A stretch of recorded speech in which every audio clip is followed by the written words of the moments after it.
Tengok rakaman depan ni. Kesian dia tengok rakam.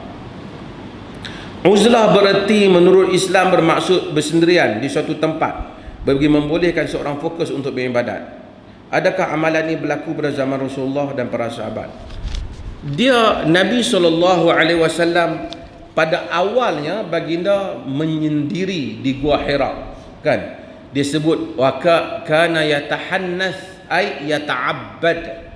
Nabi itu dia bersendirian, dia pergi beribadat, kan? Ketika itu wahyu belum turun, tapi secara umumnya orang Mekah ni tahu tentang Allah di atas kesan agama Nabi Ibrahim alaihissalam sebelum wahyu turun kepada Nabi sallallahu alaihi wasallam.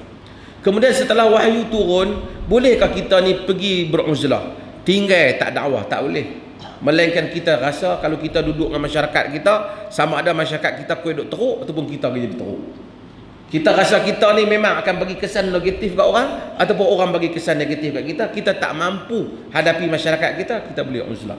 Jika tidak, seorang Muslim disuruh untuk bersosial. Sebab itu kita disuruh sembahyang Jumaat seminggu sekali supaya berjumpa orang. Bukan main sembahyang Jumaat masa tengok orang. Sebab itu dia suruh berjemaah Jumaat, dia rapatkan saf, dipakai wangi-wangian supaya ajar manusia ini bersosial. Kenapa disunatkan kita kena disuruh sangat kita sembahyang berjamaah? Sembahyang seorang pun sembahyang menghadap Tuhan yang sama juga. Sebab apa? Dia mau kita supaya belajar bagaimana bergaul. Saya telah sebut bergaul. Bila nak sembahyang jemaah kena ada tok imam. Tok imam dulu, jangan kita kata, aku potong tok imam hari ni, tak boleh. Lepas tu duduk dengan orang sebelah. Agama suruh kita wangi-wangian. Kalau agak busuk makan bawang putih, tak boleh main masjid. Makan terian lagi tak boleh main lah, kan. Jadi makan isap rokok bau Allahu Akbar, member kita Allah aku tak tahan tu gudang garam ni. Jadi tak boleh. Sebab itu kita dilarang man akala min hadhihi syajaratul khabithah fala yaqrabanna masjidana. Siapa yang makan pokok yang keji ni jangan hampiri masjid kami, kata Nabi sallallahu alaihi wasallam. Sebab nak diajak agama suruh kita bersosial, kan? Suruh kita bergaul. Melainkan kita ni tak mampu. Kalau kita pergi berkawan tempat kita tu semua orang teruk, kawan saja kita jadi macam dia. Ataupun depa tak teruk, kita kalau dalam berkawan kita jadi teruk, depa jadi macam kita.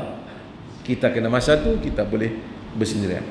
Kalau tidak, kalau dua orang masyarakat kita teruk, kita mampu untuk baiki mereka. Walaupun kita duduk dengan mereka tak memberi kesan pada kita, kita beruzlah juga. Dia panggil uzlah syu'uriyah. Kita uzlah dari segi perasaan saja, tapi diri kita tak uzlah.